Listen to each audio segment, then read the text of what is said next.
Les estamos dando la bienvenida a Hoy por Hoy, nuevo programa, y un programa muy especial, ya como lo veníamos anunciando, un trabajo que hemos hecho en colectar todo material histórico, ¿no? Desde la producción de Canal 4 Regional, para que nosotros también estemos ya de aquí en más a lo que es la vigilia y lo que va a ser propiamente dicho ya el 2 de abril, con los 40 años de la gesta de Malvinas. Es nuestro espíritu simplemente recordar a los veteranos, a los caídos. Ellos siguen siendo los actores principales junto al pueblo argentino de esta historia que es transversal a todos, ¿no? Y que si uno comienza a buscar y a hurgar en los anales de la historia, nos tenemos que remontar a tiempos precolombinos, es decir, antes de 1492. ¿Qué sucedía con estas islas del Atlántico Sur? Estas islas que indudablemente siguen siendo el patrimonio de los argentinos. Hablar, por ejemplo, de que esto está comprobado a través de la ciencia, de todos los trabajos arqueológicos, paleontológicos que se han hecho con los restos que se han encontrado de pueblos originarios que han habitado aquí esta tierra. Son pueblos obviamente del sur, de Tierra del Fuego. Esto está comprobado con restos fósiles que se han encontrado. Y también marcar ya, viniendo a lo que ha sido lo propiamente dicho de lo colonial, ¿no? Si uno quiere tomarlo desde ahí y centrarnos, por ejemplo, lo que fue la llegada de aquellos conquistadores o la llegada de aquellos primeros colonizadores, donde también se deja sentada la presencia de lo que tiene que ver con España, básicamente, ¿no? Estas tierras pasan a ser de los españoles y obviamente después nos centramos ya hacia 1810, cuando se produce todo el trabajo por la independencia, e inexorablemente va a terminar con el 9 de julio de 1816, con la independencia de las Provincias Unidas del Río de la Plata. Y todas estas tierras pasan a la República Argentina, o por lo menos para lo que se va a conformar de las Provincias Unidas del Río de la Plata. Todo esto, incluso hay un gobernador que se va a poner a partir de 1820-25 aproximadamente, el gobernador Luis María Bernet, que se hace cargo de las Malvinas. Pero 1833 desembarcan los ingleses en un acto realmente indigno, ¿no? Sacan al gobernador, a los pocos habitantes que teníamos y se instalan los Kelper. A destacar el gaucho Rivero, un gaucho entrerriano en 1833, que le va a hacer frente a los ingleses también. Hay antecedentes ya de la soberanía. Y después, viniendo a la parte geográfica, uno toma cualquier manual, cualquier foto, hoy con Google Earth uno ve directamente cómo está unida la isla a la plataforma argentina, a todo el continente, ¿no? Realmente nos queda hoy en día, más allá de lo que fue la gesta, seguir trabajando incansablemente en lo diplomático para que las Islas Malvinas vuelvan a ser, primero son argentinas, pero vuelvan, ¿no? Como territorio, como nación, a estar en manos de nuestro gobierno. Simplemente marcar el testimonio que hoy vamos a tener, por eso decimos, son los caídos, son los veteranos, los que volvieron al continente, recordar a los 349 caídos, a los 300 soldados que también lamentablemente han perdido su vida, se han quitado su vida por no ser reconocidos, o tal vez todo lo que deja la guerra, ¿no? Todo eso malo que deja en nuestro cuerpo, en nuestro espíritu y en nuestra mente, y no han podido soportar y lamentablemente se han quitado la vida. Vamos a comenzar con los testimonios que nos dejan los veteranos. Entonces, el señor Carlos Palavecino, correspondiente obviamente como marino, desembarcó también aquel 2 de abril, nos deja su testimonio. Carlos Palavecino actualmente reside en la localidad de Ibarlucea. A los 40 años, el veterano Palavecino.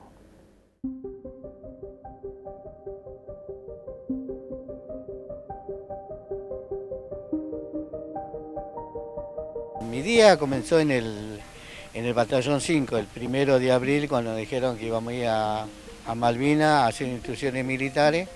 Y bueno, de ahí empezó todo un caos porque había que preparar las cosas, ida y vuelta, armamento, ropa y todo eso. Bueno, el día que teníamos que viajar fue el 6 de abril a las 4 de la tarde en un avión Hércules que nos llevamos, había 1.700 soldados conscritos.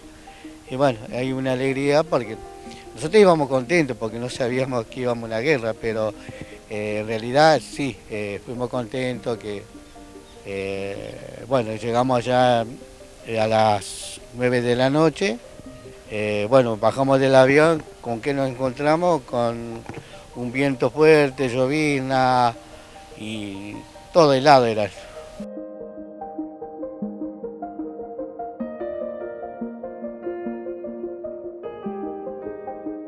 Del batallón salimos derecho a Puerto Argentino. Ahí nos bajamos y de ahí nos bajamos del avión, fuimos a 2,5 kilómetros hacia el monte Tumbledon, así que ahí hicimos la base. Bueno, hasta ahora, hasta ahí íbamos todo bien, íbamos contentos, que bueno, hacíamos charlas. Hablaban entre ustedes de que podían venir los ingleses, que ya los ingleses estaban marchando. No, nosotros no sabíamos nada hasta que empezó el bombardeo. Solo nos dijeron vamos por un par de meses, no sabemos, de ida sabemos, pero de regreso no sabemos cuándo.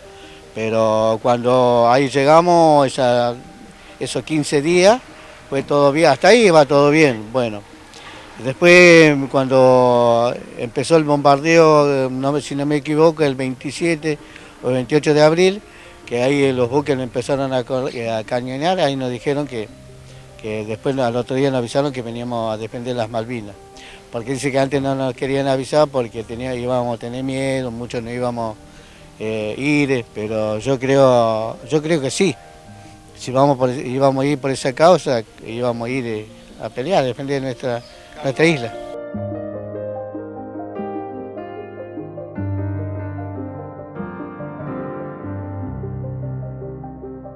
Éramos un grupito de 11, cuando sentimos el primer bombardeo, nos abrazamos con los 11 compañeros y nos dijimos que sea lo que Dios quiera y bueno, fuimos al dentro de los Pozos Zorros. Y Pacoma estaba con la mitad de agua, tenemos de la cintura para abajo lleno de agua. ¿Tuvieron bajas en ese? No, ahí no tuvimos bajas porque no, era nada más que era un pequeño susto. La verdad que nosotros teníamos miedo, porque en realidad muchos dicen que no teníamos miedo, pero yo sí. Nosotros sentimos miedo en ese momento, sí. Empezar el bombardeo, bueno, es cuestión de pasarlo, pero... Aparte de las edades, ¿no? Jovencito, ¿no? 18, creo que el mayor habrá tenido 19, porque había primera tanda que ya se estaban yendo de baja y lo agarró. Yo tenía un compañero que era de la quinta tanda, 61.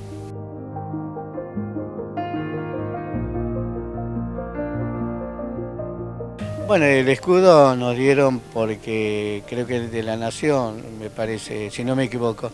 Y el otro nos dieron en Ushuaia, cuando fuimos, yo fui a los 30 años de Malvinas y fui por primera vez a ver allá el batallón 5, pero la verdad que fue una emoción.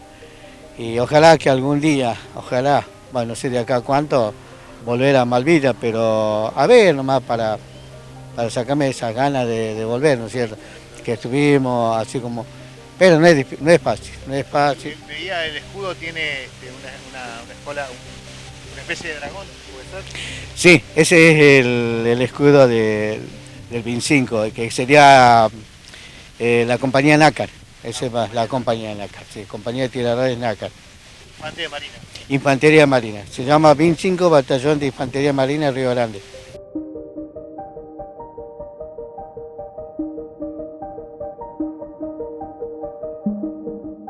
Yo estuve prisionero semana y media y después de ahí iban sacando aquellos que estaban averiados, algunos que tenían... yo salí, me fui de Malvinas, me fui a Buenos Aires, no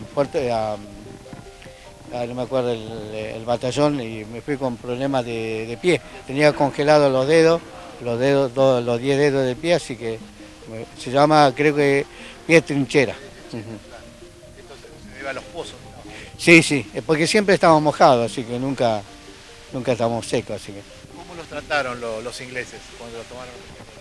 Entre todo bastante bien. Para mí los ingleses, aparte que eran más grandes que nosotros, nos trataron muy bien, porque en ningún momento recibimos nada de agresión, maltrato, nada de eso. Al contrario, nos felicitaban porque éramos tan chicos y por primera vez estar junto con ellos, porque ellos ya siempre tienen alguna experiencia en guerra, ¿no es cierto?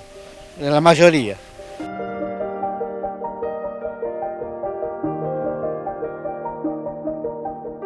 ¿Volverías a Malvinas? Sí, volvería, con mucho honor volvería, porque yo a Malvinas lo llevo dentro de mi corazón y yo creo que nadie, por más que estemos muertos, no nos va a sacar Malvinas.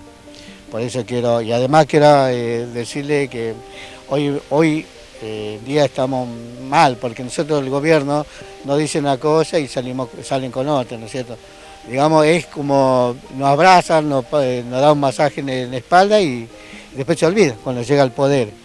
No quiero entrar de política porque no sé, eso más o menos, nada más. Carlos, agradecerte. Bueno, gracias por todo porque siempre están con nosotros y bueno, esperemos que este 2 de abril, cumpliendo los 40 años, que sea distinto, ¿no es cierto? Hace 2 o 3 años atrás que no se podía por la pandemia, pero yo creo que este año, si Dios quiere, se va a hacer.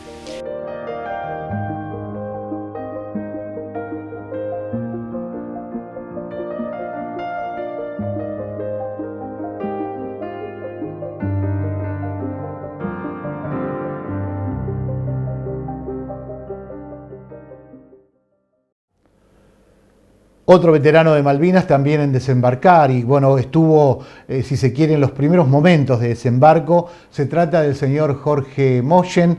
Él también desembarca junto al capitán Giaquino, uno de los primeros soldados en caer en combate. Nos deja su testimonio y actualmente está en la localidad de Luis Palacios.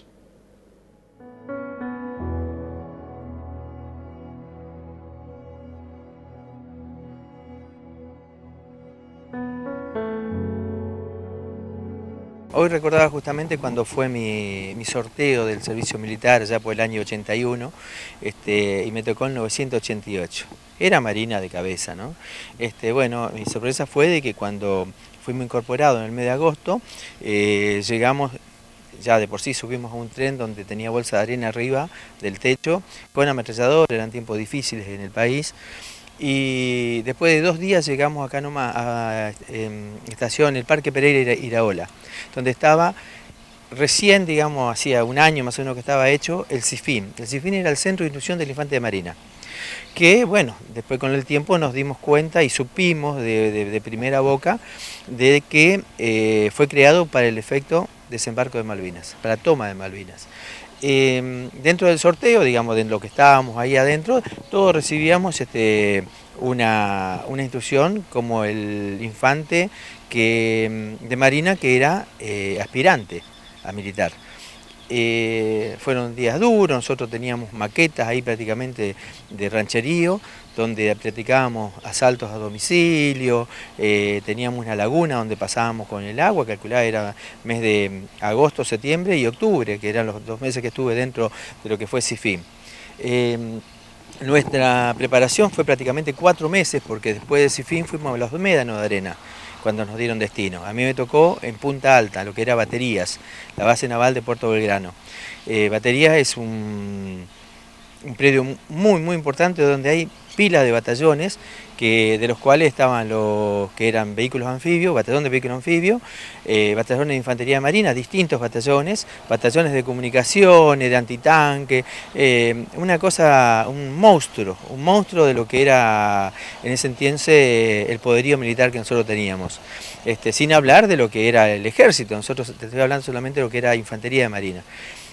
Bueno, los días fueron pasando, me tocó el destino batallón comando. Para aquellos días, más o menos fue el 27 de marzo a la noche, hubo un par de sucesos en el batallón y por una cuestión, digamos, de que se fue de baja un un soldado que era, un conscripto que era asistente del comandante, tuve la suerte que me pongan de asistente del segundo comandante del batallón. El cual, digamos, de una forma casi de la suerte, me tocó el desembarco de Malvinas. Del batallón al que yo pertenecíamos solamente éramos 6 muchachos, 5 que encontré en el barco cuando subí el 28 de marzo, de los cuales eran gente que tenía a cargo un vehículo, jeep y camiones. Al subir al barco y llevar las pertenencias de mi jefe, lo conocí a Giachino y conocí otros capitanes que eran de la misma camada de mi jefe. Mi jefe era un capitán de corbeta.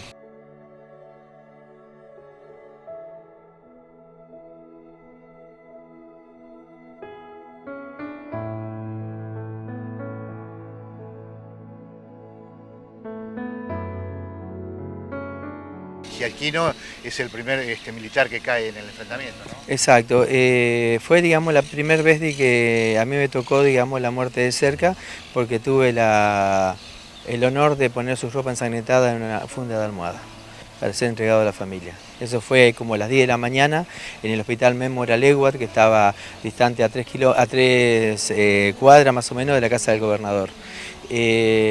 Al cabo Urbina lo habían evacuado y al teniente Reyes también lo habían evacuado, pero el que estaba más grave se lo trató ahí directamente y fue llevado por parte de compañeros argentinos y parte del sargento mayor Nick Nolan, que era el asistente y guardaespaldas de Rex Hahn, que era el gobernador de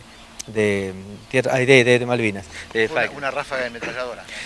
Sí, él asalta la casa, nosotros estábamos más o menos a 80 metros de él, era intercambio de disparos de la casa del gobernador a nuestras posiciones que fuimos avanzando, y ellos toman la casa por detrás de la casa del gobernador. Había una cancha de fútbol y un pino bandera, recuerdo, y él sube, asalta a la casa del gobernador por la ventana superior. Entonces él recibe una ráfaga ametralladora desde el entrepiso, desde abajo de la casa del gobernador. Al sentir el salto, le disparan con una ametralladora. Tiene que ver con la custodia del gobernador. Exacto. Fue el último combate, porque a todo esto acá, cuando se produce el desembarco, nosotros el día 1 de abril tuvimos un simulacro de desembarco. A mí me correspondía el vago 12. En cada vago, los vagos que se desembarcaron en Malvinas fueron 14. De los 14 vagos iban 18 personas cada una. No éramos muchos, a relación de 118 que eran quienes defendían el territorio, digamos, de Malvinas, porque era el batallón que estaba ahí. Se llamaba una compañía que era Moby Brock, o Moby Brock, algo así era. Al llegar la madrugada del día 2 de abril, a las 4 de la mañana, empezó el trabajo de desembarco. El trabajo de desembarco era que el barco se ponía de una forma de proa hacia la playa, a uno más o menos 500, 600 metros, donde bajaba la planchada, donde salían los vehículos anfibios desde la bodega del barco. Directamente se transforman en lancha y al llegar a tierra son a oruga.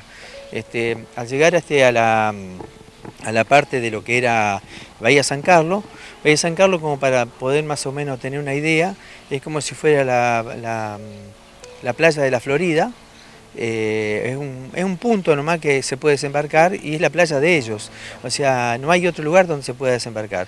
Serán más o menos un kilómetro de ancho, con unos médanos que son como una barranca de donde nos disparaban. Nosotros estábamos totalmente protegidos.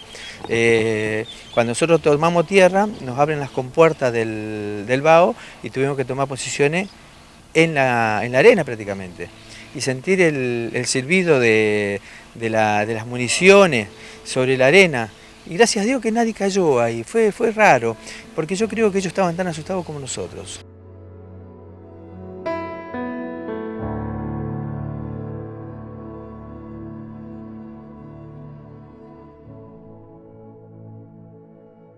Están metidos en una guerra que era la que nosotros veíamos en combate, en la televisión en los años 70, ver las granadas luminosas que caían, iluminaban el terreno y el intercambio de disparos entre bala trasante en la oscuridad, era estar metido en un combate.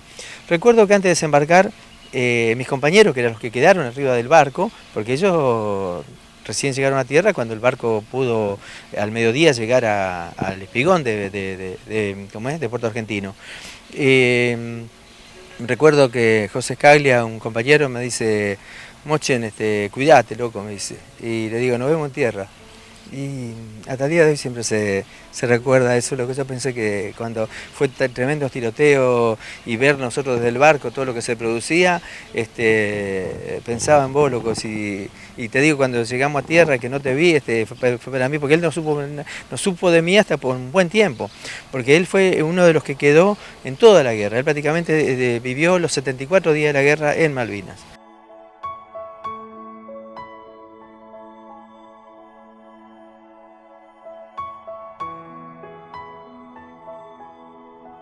Cuando salimos el 28 de marzo al mediodía, este día 29 fue mi cumpleaños. Cumplí mis 20 años rumbo a Malvinas. Sí, ya estaban embarcados, sí. Y después uno se da cuenta de las cosas, porque hasta el momento, si bien yo supe de antemano que iba a Malvinas, porque lo supe por medio de mi jefe, nosotros desembarcamos con el grupo del BIN 2, que era un batallón que era exclusivamente un batallón escuela. Ellos fueron, digamos, lo que fueron el grosso de la infantería marina que desembarcó el día ese en Malvinas. Todo el personal que desembarcó ese día en Malvinas, el día 4 de abril, regresa a la unidad a Puerto Belgrano, digamos, a la zona de baterías. Y el día 16 volvemos nuevamente a Malvinas con las compañías que se había formado, la compañía 12,7, que fue formada por parte de lo que era la compañía Comando, Comando y Apoyo Logístico, y con la gente de Policía Militar.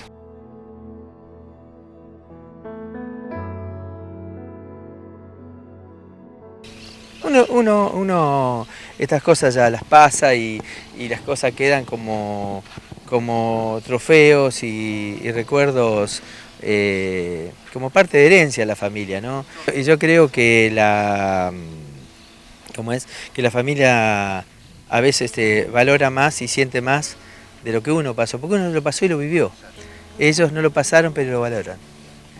Y malvinizar, ¿no? Para que nuestros chicos, el pueblo sepa. Y malvinizar, es una cosa de que después de la desmalvinización, allá por el tiempo de Alfonsín y arreglos que hicieron, para tapar un poco las grandes macanas que hicieron, mandar muchos muchachos jóvenes no entrenados a Malvinas. Hay una cosa que siempre la comento y no lo digo de despecho ni porque estoy orgulloso de haber ido y de haberme tocado, ¿no? Yo tengo 2 hermanos militares y uno que era de la Federal. Y el único que era civil me tocó a mí. Mis hermanos estuvieron en Chipre, en Croacia. Y a mí esas cosas que no estoy arrepentido, a veces las cosas pasan por algo pasan, ¿no? Aparte con ese criterio, cómo le pudo haber tocado a ese mozo, ¿no es cierto?, morir en Malvinas defendiendo su patria, ¿no? Qué contradictorio todo, ¿no?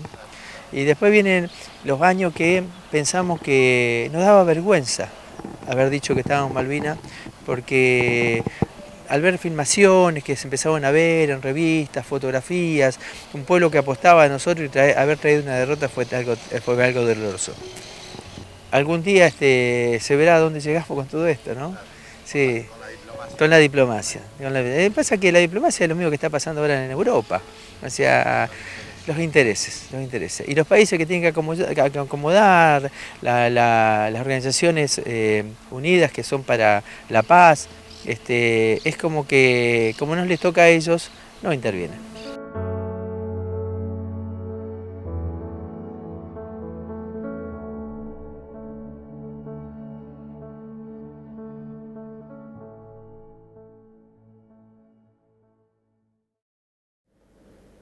Y también queremos compartir testimonios de excombatientes que residen en la ciudad de Roldán. Él es de Córdoba, se trata del señor Eber Torres. También nos cuenta cómo fue la experiencia de él en Malvinas, excombatiente, y nos da algunos detalles precisos también de los combates.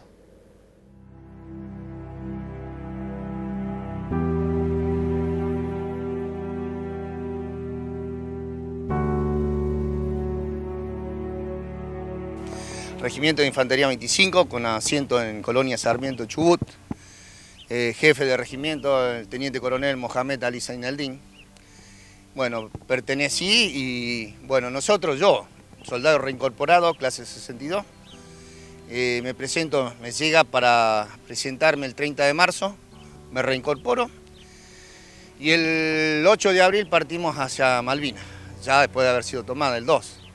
Así que pertenecía al destacamento sevillano, estando allá fuimos cabecera de playa. Fue por la parte donde los ingleses prácticamente no pudieron ni desembarcar ni tomar el aeropuerto.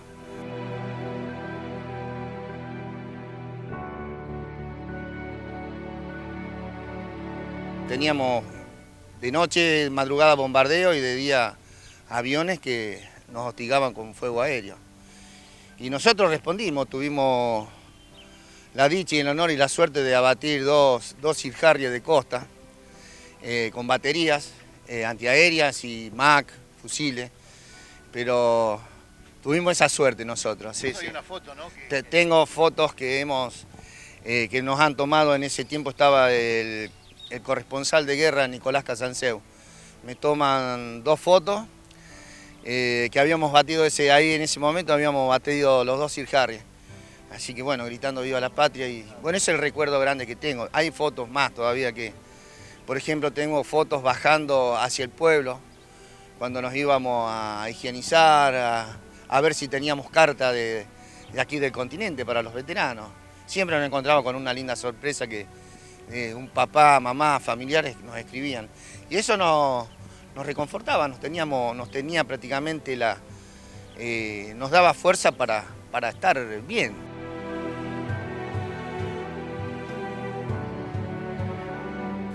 ¿Eras tirador vos? Apuntador de MAC, primer apuntador de MAC.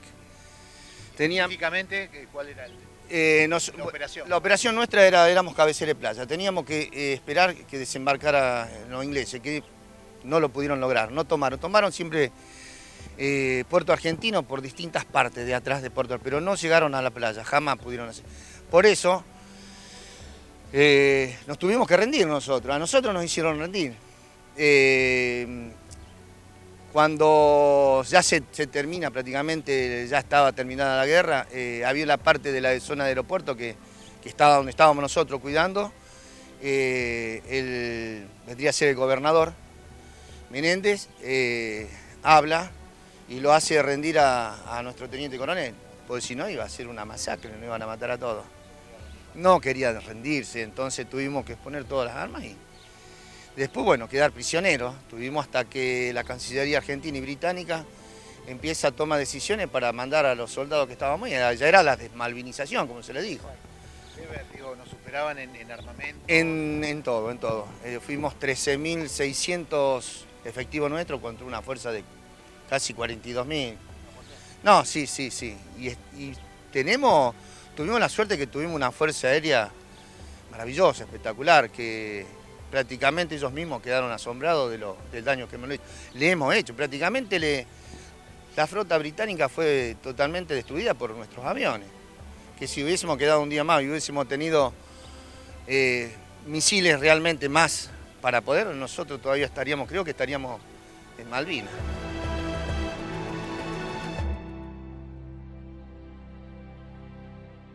¿Compañeros que quedaron allá de la compañía? De mi compañía, bueno, tenemos al gran teniente Roberto Esteves, muerto en combate, cabo Castro, cabo Gómez, cabo Peralta, soldado Carrascul, soldado Allende.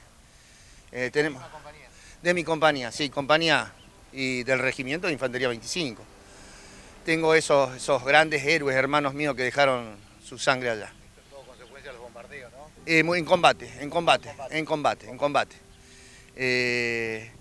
Bueno, después, yo soy acá, me recibió Roldán, soy de Córdoba, marcojuarense, y tengo muchos hermanos también veteranos allá, que también padecieron las mismas y peores que yo, sí. O sea que estuviste toda la guerra prácticamente. Desde el 8 de abril que llegué, hasta que los ingleses nos trajeron al continente, vinimos en el Royal Navy, una fragata misilística de los Royal Marines, de Inglaterra, y nos dejaron en Puerto Madryn.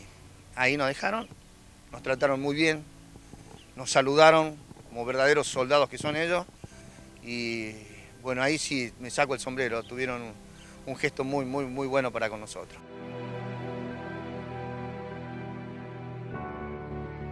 Pasamos mucho frío. Sí, me fui casi con 80 kilos, volví con 53 kilos. Mi mamá no me conocía de lo flaco que estaba. Imagino ese momento cuando llegaste a tu casa después de la... Mi mamá, la gente que estaba alrededor de ella, acompañándola. Y cuando llegué, hubo mi madrina, suegra se desmayaron cuando me vieron, los gritos que pegaban esa gente. No tenemos información acá nosotros. No, prácticamente no. Es lo que teníamos, como contaba anteriormente, que los que nos llegaban a nosotros era por carta, lo que nosotros podíamos mandar por carta cuando teníamos puente aéreo. Esa toda la información hasta que, bueno, después se terminó la guerra, pero orgulloso de haber pisado esas islas y siempre digo que en una guerra nadie gana, todos pierden. Desgraciadamente así. Y yo tengo 3 hijos maravillosos.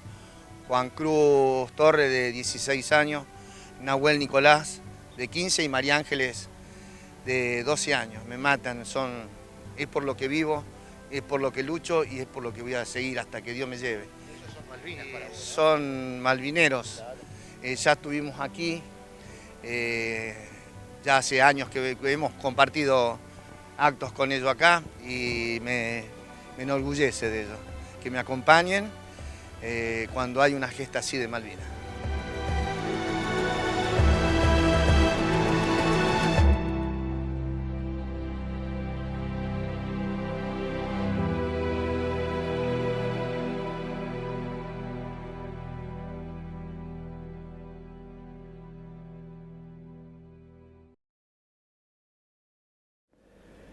El soldado Estechina, Sergio Estechina, que actualmente está en San Lorenzo, él es de una de las comunidades de allí alrededor a San Lorenzo, y una historia muy particular tiene Sergio, porque él llevaba un diario, un parte, que bueno, cuando fue tomado prisionero lo perdió, lo dejó en el lugar que estaba, él estaba en una casa allí abandonada, él pierde ese diario, pero bueno, luego de haber finalizado la guerra, pasaron muchos años, lo concreto, el diario apareció y estaba en un museo en la provincia de Buenos Aires. Fue informado por otro compañero y con 80 representantes de aquí de Santa Fe viajaron a buscar el diario y nos cuenta entonces esta anécdota de su diario en Malvinas.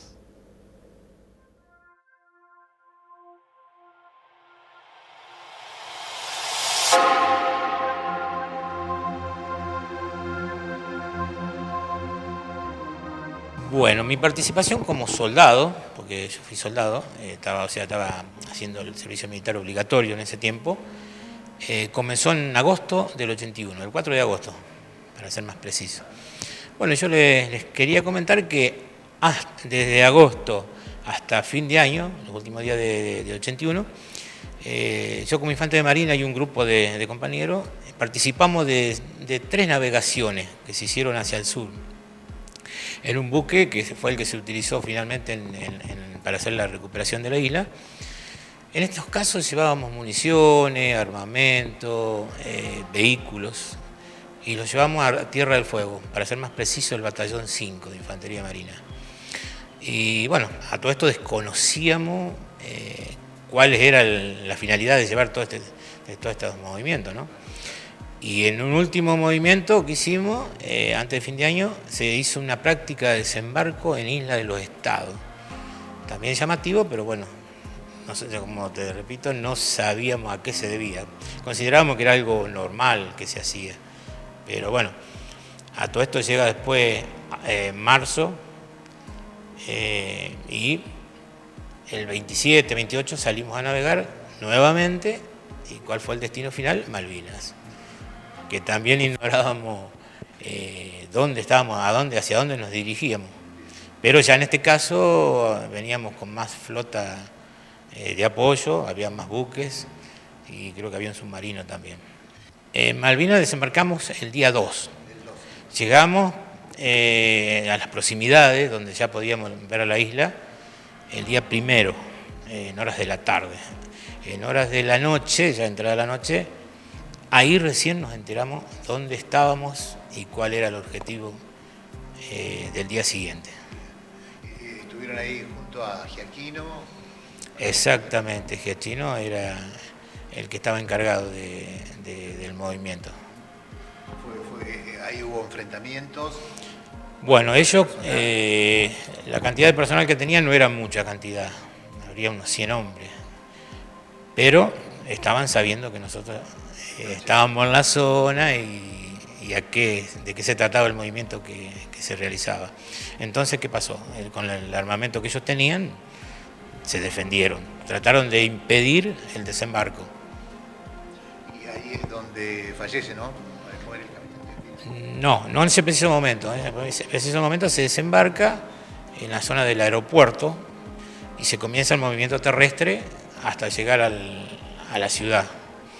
Y en la ciudad fue donde cuando se intenta que se entregue el que estaba a cargo en ese momento de los ingleses de ahí de la ciudad, ahí se produce un enfrentamiento más y del lado de adentro de la casa lo abaten a Giaquino. Oscar, ¿cuáles fueron tus posiciones? ¿Dónde estuviste ubicado ahí? Bueno, nosotros nos ocupamos del desembarco.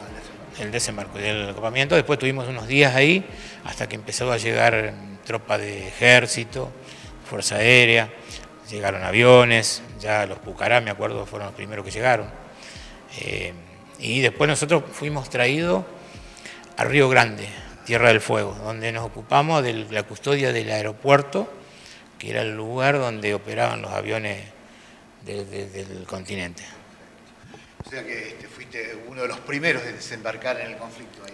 Sí.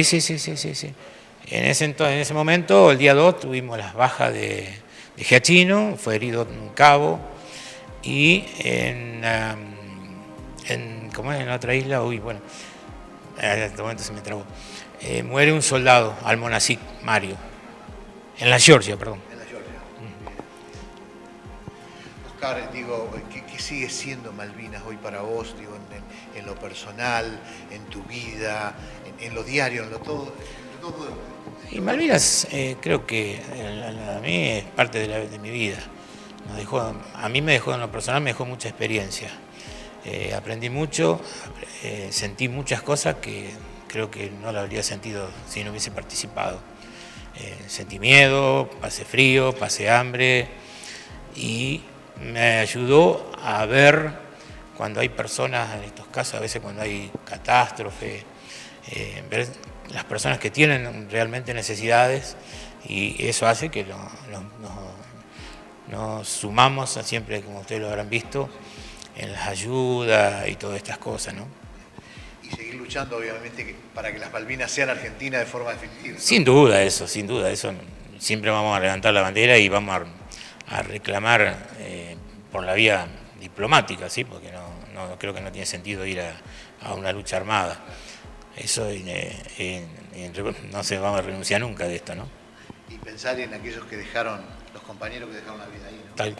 Tal cual, muchos de ellos y muchos posteriormente de la posguerra, tanto por el abandono que se nos generó el gobierno que teníamos de turno.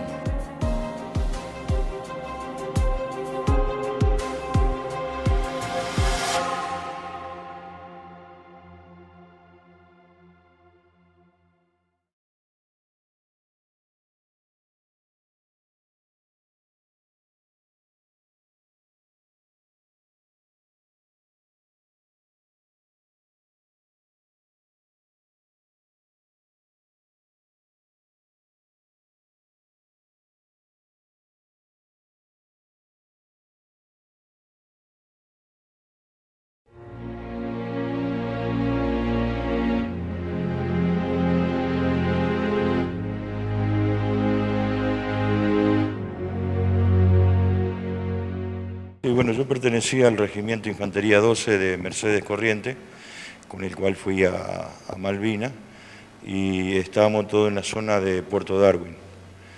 Ahí en Puerto Darwin, bueno, fue una batalla entre el 27, 28 y 29 fue la rendición, Pero yo el 27 a la tardecita nos mandaron con 3 de Fuerza Aérea a la cacería. Teníamos que unirnos con 3 de Fuerza Aérea al sur de Malvinas, donde ya termina Malvinas. Ahí había una casa, teóricamente, sí estuvo, y ¿cómo? Nos encontramos con los 3 de Fuerza Aérea y bueno, viene el día 29, el regimiento que yo pertenecía cae, o sea, caen prisioneros todos, y nosotros quedamos en esa casa, bueno, tratando de ver cómo podíamos llegar de vuelta a unirnos con un regimiento, que era imposible. Así que estuvimos 10 días solos allá en el sur, hasta que el 7º día vimos un barco por el estrecho San Carlos con todas las luces prendidas y todo. Entonces, bueno, dijimos, vamos a armar, porque allá con el tema del viento, la nieve, todo eso, íbamos a armar unos reparos durante el día para poder estar a la noche, para, si llega a pasar otro barco, bueno, hacer señal de luces para que no vengan a buscar.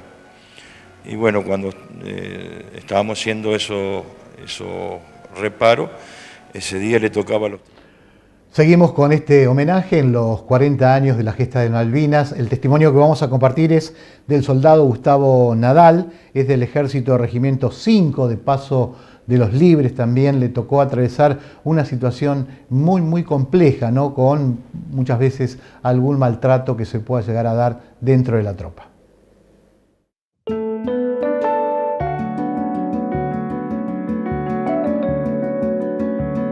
Yo estuve en ejército, estuve en el Regimiento de Infantería 5 de Paso de los Libres Corrientes. Yo hice el servicio militar en el año 1981, a la cual en el mismo año salgo de baja, en noviembre del 81 salgo de baja. O sea, cuando se inicia el conflicto, yo me encuentro como civil en mi casa. Bueno, llegó el 2 de abril y empezaron a llamar a todos los que salieron de baja de la clase mía, así que sin pensarlo, automáticamente me fui a mi regimiento, volví, y bueno, en la cual, qué sé yo, me estaban esperando porque uno ya tenía las instrucciones, ¿no es cierto?, militares, la otra clase recién había ingresado, por ahí no tenía mucha instrucción. Y bueno, así que me estaban esperando y no sé. ¿Directamente a Malvinas? O sea, yo, exactamente no sé si llegué el 4, el 5 o el 3 a mi regimiento, pero sé que a los días partimos en tren hacia Paraná, y de Paraná en avión a Comodoro Rivadavia.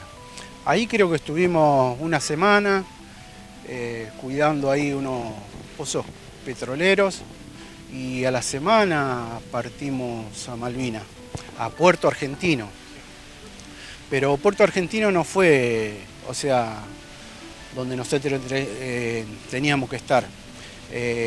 Nosotros pasamos a Gran Malvina, Puerto Howard se llama el puerto, que está sobre el estrecho de San Carlos. O sea, contrario a donde se embarcaron los ingleses, que desembarcaron para el lado de la otra isla, ¿no es cierto?, de Soledad. Nosotros estábamos del lado contrario, de Gran Malvinas. Y bueno, ahí estuvimos hasta el final.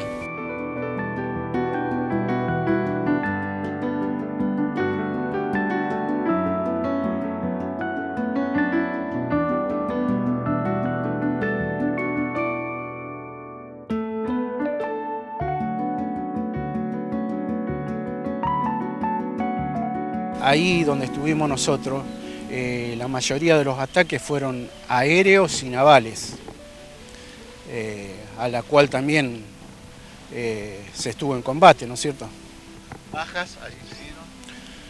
Sí, mi regimiento tuvo 7 bajas. 7 bajas y cantidad de heridos por medio de los bombardeos, ¿no es cierto?, de fragatas inglesas y bueno, de los ataques de aviones.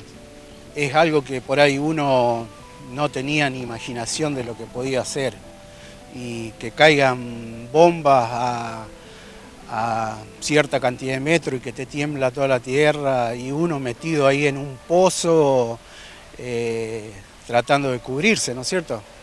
Sí, en realidad fue bastante duro. Sí. El pensamiento de la familia, de los amigos, de los queridos.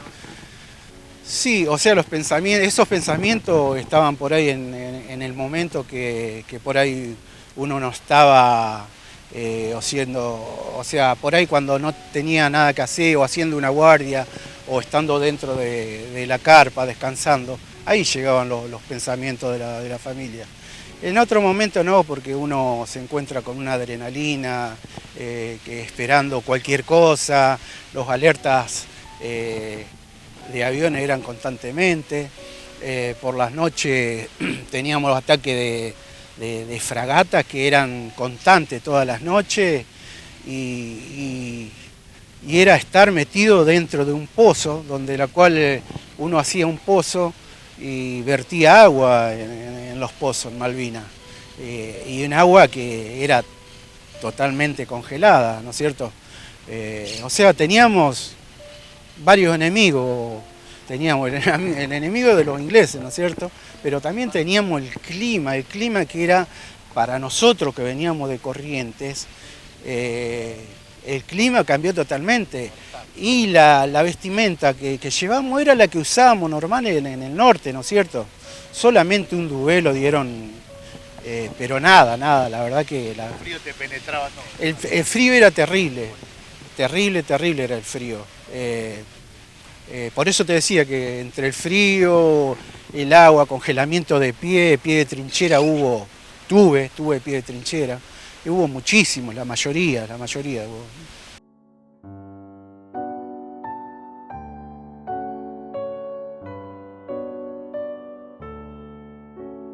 Estuve hasta el final de la guerra, hasta el 15 de junio. El 14 fue la rendición, pero bueno, nosotros tuvimos un día más. Por ahí lo que quisiera agregar un poquito, por ahí donde estaba yo, que estábamos alejados de Puerto Argentino, donde no llegaba nada, no llegaba alimentación, no llegaba nada. Pasábamos días, 2, no sé si 3 días sin probar nada. Era impresionante la necesidad que estábamos pasando.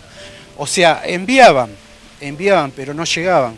Como estábamos justo ahí en el límite donde estaban los ingleses, y mandaban un barco y no llegaban, helicópteros no llegaban. Es más, en un momento que mandan un barco Isla de los Estados, se llamaba, con 23 tripulantes, una noche llegando ya al puerto, que los traían alimentos y municiones, fue bombardeado y fue hundido. Que por ahí se ve alguna foto en algún lado donde al otro día unos soldados sobre la orilla juntan unos zapallos que habían quedado del hundimiento del Isla de los Estados, ¿no es cierto? Así que bueno, la necesidad fue terrible, la pasamos mal. Yo me fui con 70 y pico de kilos, volví con menos de 50. No me conocía cuando me veían en el espejo, cuando fui prisionero, me veía y era piel y hueso, ¿no es cierto? ¿Cómo te trataron ahí? O sea, de prisionero, mientras uno tenía el armamento, o sea, uno estaba apuntado, todo, ¿no es cierto? Pero una vez que dejamos el armamento, que lo trasladaron a los barcos para trasladarlo, lo trataron muy bien, lo alimentaron, lo trataron bien, la verdad que sí, sí.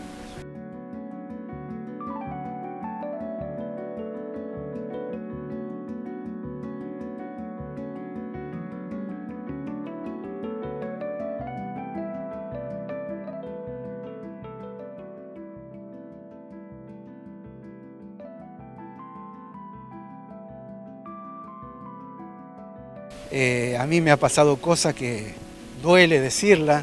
Yo en Malvinas, debido a la falta de alimentación que tuvimos, en un momento me voy hacia un galpón, o sea, yo estaba en la cima de un cerro, bajo, bajo y me voy a un galpón, o sea, al puerto donde yo estaba había 7 casas nomás y unos galpones. Bueno, me bajo y robo unas verduras. Digo robo porque, no sé, la desesperación, uno estaba sobreviviendo, ¿no es cierto? Estaba tratando de seguir viviendo, porque estábamos en una situación límite.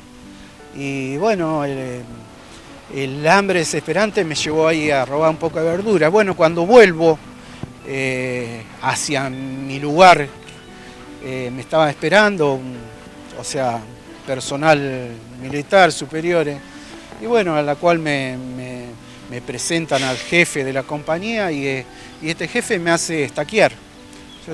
Yo estuve estaqueado en Malvinas, desgraciadamente, por eso te digo que uno trata de no contar estas cosas, pero ahí nosotros hasta llegamos a perder 2 compañeros de falta de alimentación, por falta de alimentación.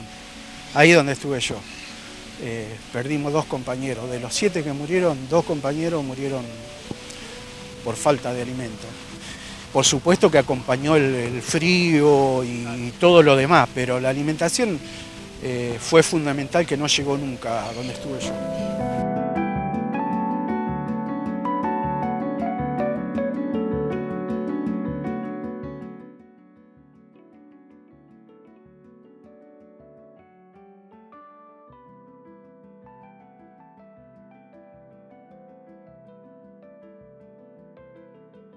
La pregunta, si volverías a Malvinas. Hoy por hoy, o sea, más allá de todo lo que he contado que me ha pasado, Malvinas significa muchísimo para mí. O sea, Malvinas es mi vida, porque Malvinas es el día a día. Malvinas fue ayer, fue hoy y va a ser mañana para mí, ¿no es cierto? Lo tengo presente todos los días. Y bueno, si volvería, realmente como la pasé, en las circunstancias que yo la pasé, sinceramente no sé, diría que no. Pero ojalá que si tengo que volver algún día, que sea por medio de la paz, ¿no es cierto? De que en realidad ya las guerras hoy por hoy ya no sirven más, creo yo. Para mí las guerras superan todo, ¿no es cierto?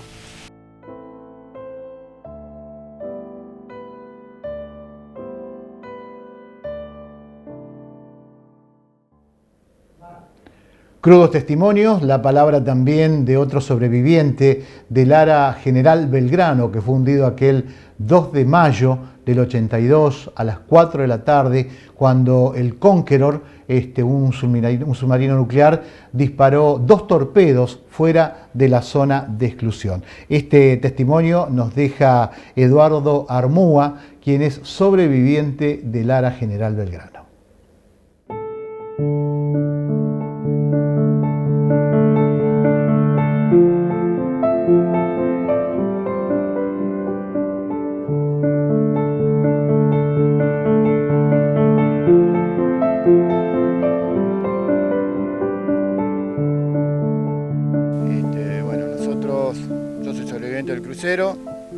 Bueno, nosotros nos pegan 2 torpedos.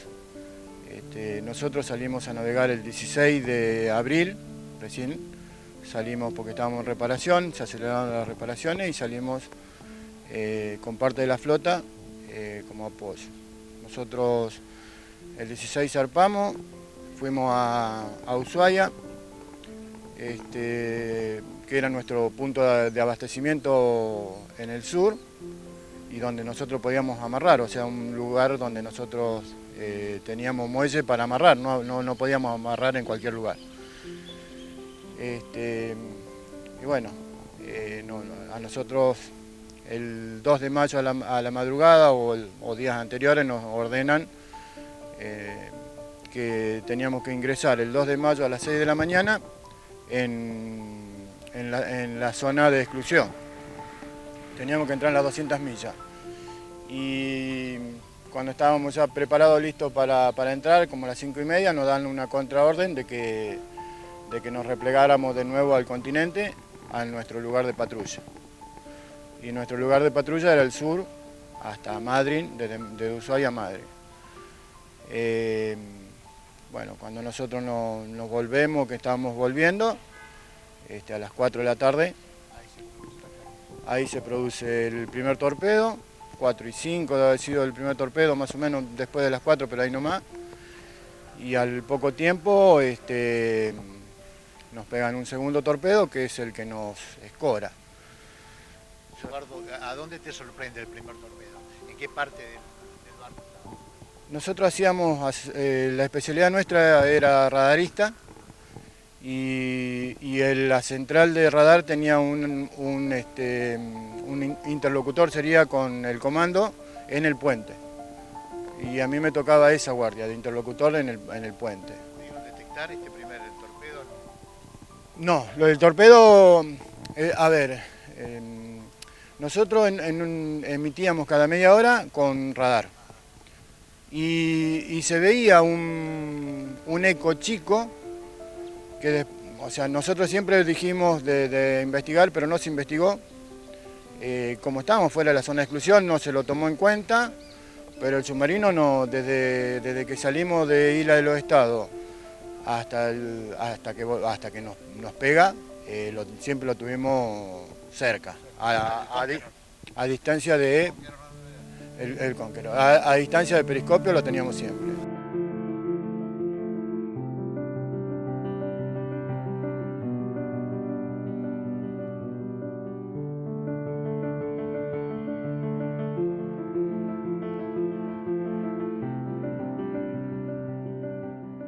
Cuando, antes que nos peguen, el primer torpedo, el buque que teníamos a una banda, que no me acuerdo el nombre,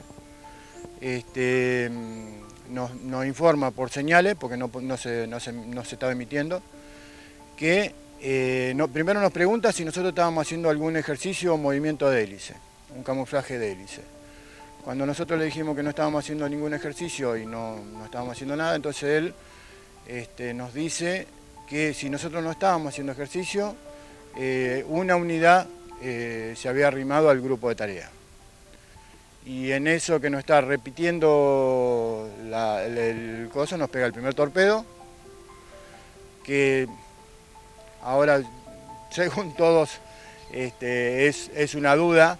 Yo estaba en el puente y el que teníamos de comandante de guardia salta contra el vidrio, putea y dice, nos pegaron un torpedo. Pero ahora me queda la duda, yo nunca fui al vidrio, porque nosotros estábamos retrasados del vidrio, y todos dicen que el torpedo pega, el primero nos pega en una banda. Yo digo que el primero pega en la proa y el segundo nos pega en la banda de babor y que nos barre, o sea, nos empuja y nos hace perder la vertical y ya no recuperamos más la vertical. O sea, quedamos ladeados y nunca más recuperamos la vertical.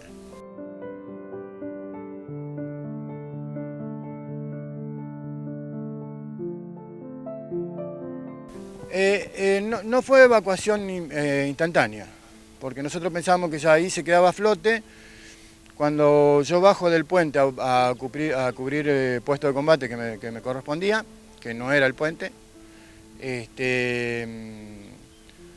estábamos sin luz, porque aparentemente el primer torpedo nos deja sin luz.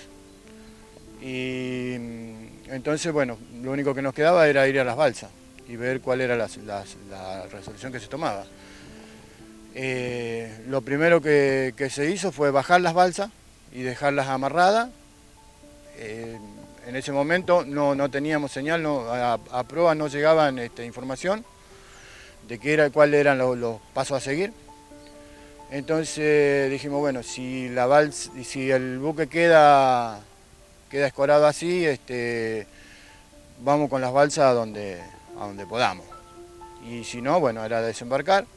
¿El clima era bravo? Estábamos entrando en un temporal que es típico del sector nuestro, tener un temporal por día, un temporal violento.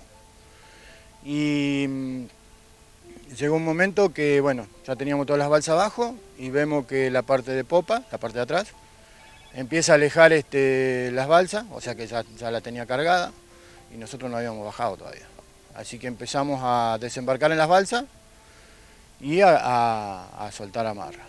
Cuando hacemos eso, y yo creo que, no sé si habrá pasado 100 metros por ahí, muy cerca, estábamos cerca todavía, y el buque se para como apuntando la proa al cielo, y ahí se va abajo. Al tener la perforación en la proa, dice que es lo que ayudó a que no hiciera vacío y no se chupara ninguna de las balsas que estaba cerca. Bueno, de ahí fue un tema, ya entramos en el temporal, ya no estaba castigando el temporal, toda la noche nos castigó el temporal, las olas nos pasaban por arriba, nos caían arriba los techos de la balsa, había que empujar el agua para sacarla.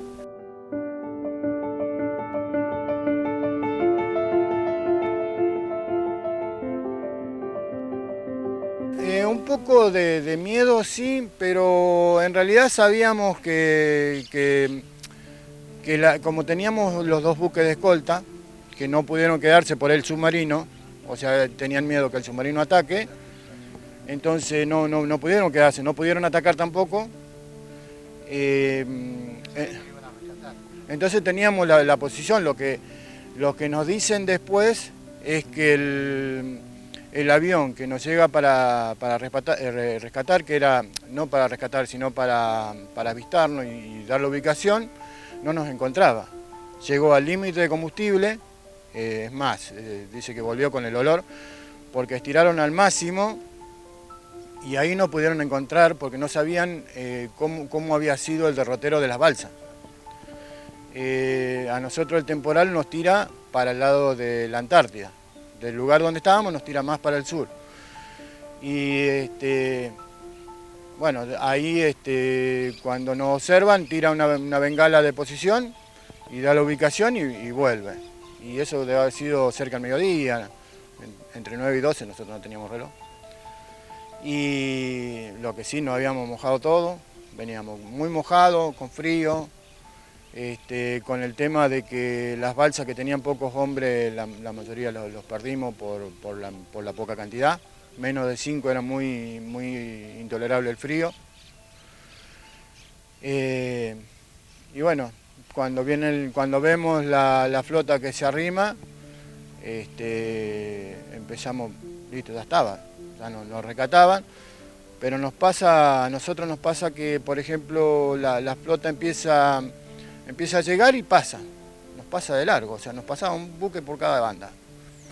Y nosotros dijimos, ¿qué pasó? Si nosotros estábamos acá, no entendíamos nada. Y cuando después nos dijeron, o sea, después nos enteramos por versiones, que había mucha gente, todavía muchas balsas que estaban más contra la Antártida y estaban todavía en temporal. Todavía el temporal no lo soltaba. Entonces entraron a rescatar esas balsas y después vinieron arrastrando para afuera.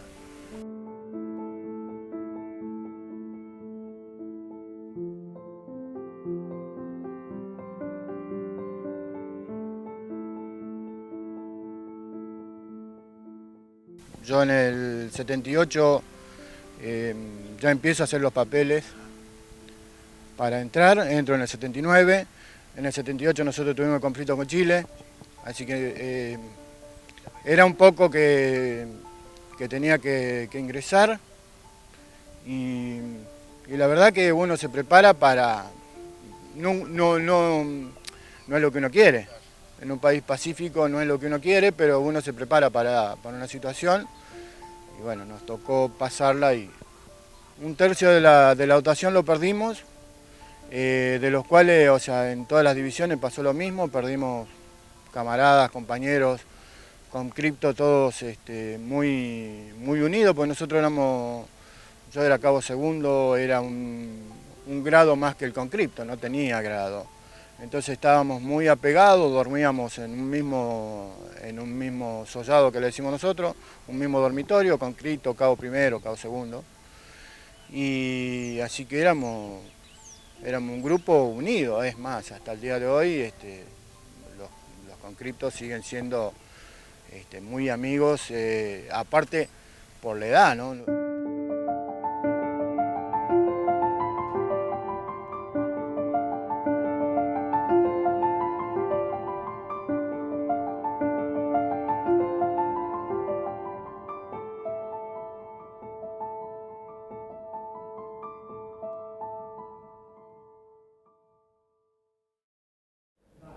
Más testimonio del soldado José Solís, allí residente en Luis Palacios. Él también estuvo en Puerto Argentino, clase de 63. Incluso José fue alcanzado por una esquirla. Entonces cuenta toda esta experiencia, ¿no? Esa cara real de la guerra al momento del bombardeo en Puerto Argentino.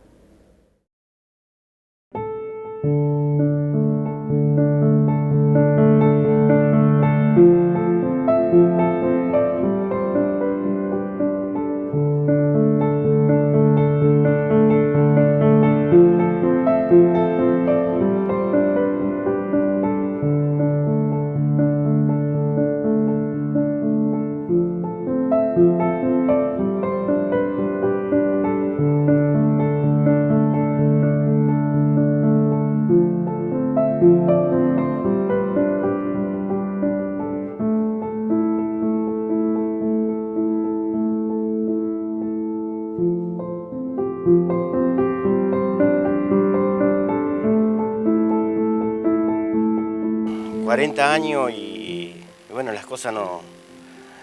Uno está como más susceptible, más piensa de atrás y ver aquel pibe. Yo veo las fotos de hace 40 años y no me entra en mi cuerpo pensar qué es lo que hicieron con uno, ¿no? Y bueno, está decir la experiencia que uno lo hizo de un día para otro. Uno no estaba preparado para una guerra. ¿O te imaginás que me incorporan acá en Rosario el 5 de febrero? Y el 10 de abril estaba en Malvinas. O sea que el tema de instrucción fueron poco también ahí. Claro, vos te imaginás que no tuvimos ni instrucción. Habíamos ido una vez sola. A mmí me toca hacer el servicio militar en la primera brigada aérea, el Palomar.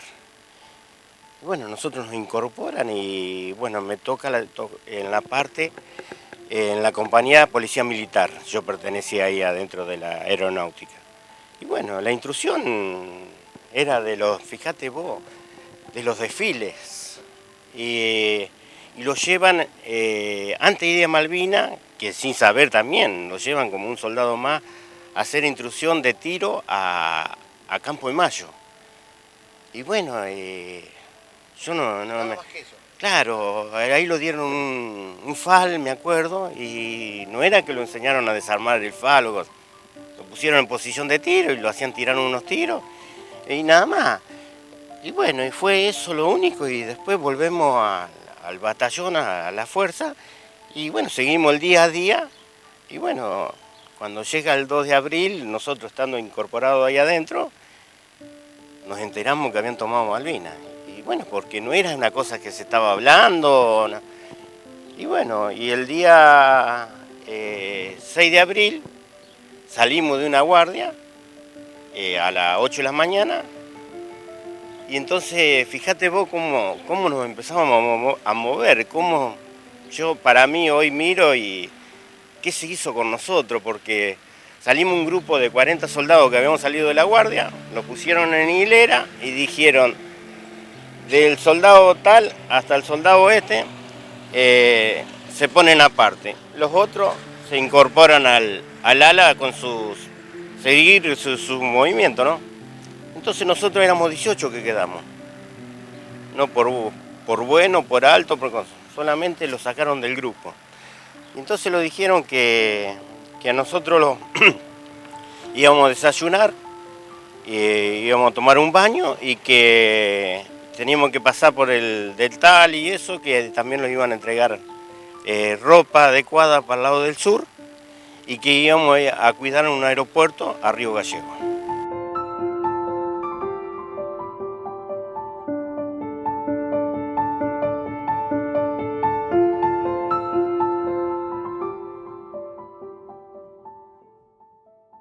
¿Vos te imaginás que para nosotros hacíamos casi 2 meses, hacía 40 días que estamos incorporados, estar encerrados, cuando lo dijeron así, era, che, nos vamos por ahí, nos vamos por ahí, lo van a sacar de acá. Y bueno, nos dieron la ropa, todo, y los cargaron en un avión y los llevaron a Río Gallego. Llegamos a Río Gallego, Bueno, ahí desayunamos, me acuerdo que llegamos en avión, llegamos a la tardecita, nos dieron un desayuno, después cenamos y bueno, al otro día cuando nos levantamos nos ponen todo en hilera, éramos 160 soldados que habíamos ido.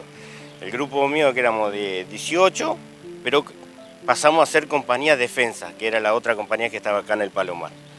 Éramos 160 soldados, eran soldados de acá de la zona Rosario, la mayoría misioneros y algunos porteños. Ese era el grupo que integramos. Y bueno, y ahí los ponen en toda hilera y ahí fue cuando lo dijeron. Bueno, acá se le va a entregar un armamento y vamos a tomar posiciones, vamos a hacer movimientos vivos y cosas porque tienen que pensar que vamos a ir a Malvinas.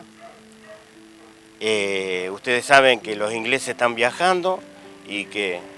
Así que fue una cosa que nos enteramos ahí y bueno, ahí tuvimos del día 6 hasta el 9 de abril, tuvimos 3 días. El 9 de abril lo cargan en un avión a Malvinas. ¿Puerto Argentino? Puerto Argentino, aeropuerto, Puerto Argentino. Así que tuvimos ahí en una carpa grande de campaña, se hizo y ahí dormíamos los 160 soldados. Y bueno, y en el día se trabajaba haciendo posiciones en esa cabecera de la pista. Y terminaba como una península ahí. Nosotros estábamos, del lado noroeste de la pista. Y bueno, ahí estuvimos trabajando y ahí se empezó a sentir, ya se empezó a sentir el frío. Y el frío, y yo siempre digo que el primer día que llegamos, ahí empezó una sola comida.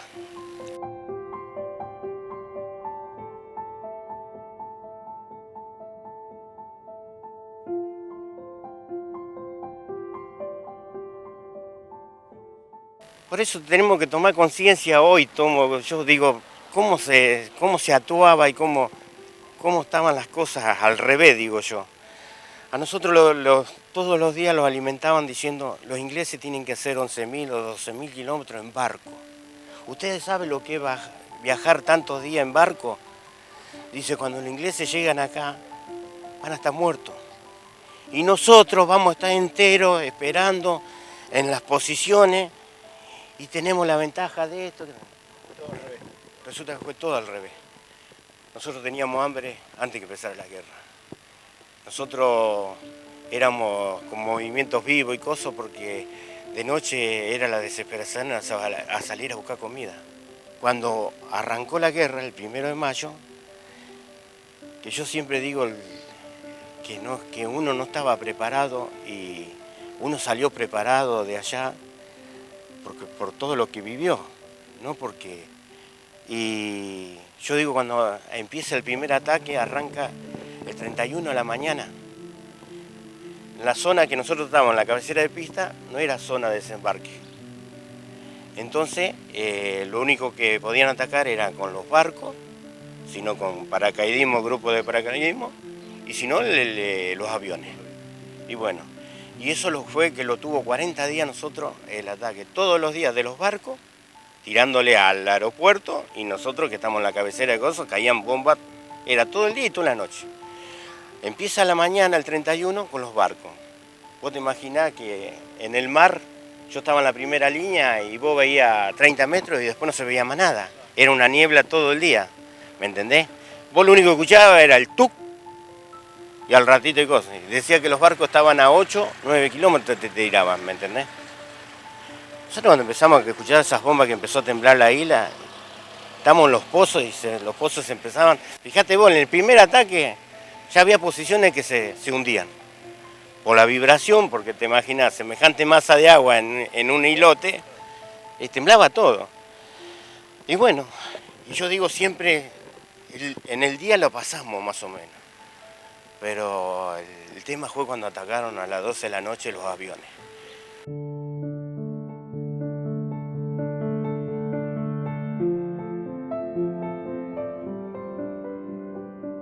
Vos te imaginás que estamos adentro de un pozo y cuando te cae una bomba a 100 metros, a 200, a 300, no te imaginás lo que era estar adentro de un pozo, que vos no tenés radio, nosotros teníamos un radio de margen para ver en en una quebrada, una ventanita para ver para el lado del mar, pero lo que pasaba arriba de nosotros y cosas, bueno, lo único que yo te digo, si no vos no morías apretado por el mismo pozo, era el lugar preferido de estar abajo de tierra. ¿Te imaginás? Entraron 6 aviones y siempre le hacían la cuenta que largaban 3 bombas cada una, ¿me entendés? ¿Te imaginás cómo temblaba la isla? Y nosotros nos golpeamos dentro del pozo porque vos te imaginás no escuchar nunca un ruido de eso. Por eso te digo, pensar que decís, che, no hubo preparación, no hubo... Escuchame, hablamos de los pilotos, de la aviación de nosotros, che, de 10, lo que hicieron los pilotos, pero ahí estamos, gente preparada, ¿me entendés?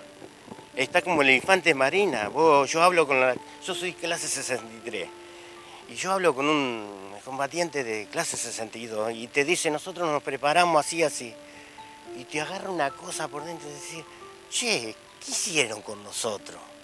¿Qué hicieron con mi compañero que no volvió? ¿Qué hicieron con la gente que se está muriendo hoy en día? Que no le pueden sacar lo que pasó en Malvinas. Y bueno, en el primer ataque muere el primer soldado aeronáutico, compañero mío, que lo agarró fuera de posición, haciendo rondines. Y vos decís, che, ¿cómo muere? Dice que estaban durmiendo pegado al aeropuerto, durmiendo en una carpa de lona. ¿Plena guerra? No, pará. ¿Cómo va a poner un...? Claro. Y vos decís, sí, che, el primer soldado aeronáutico. Para mí es un héroe.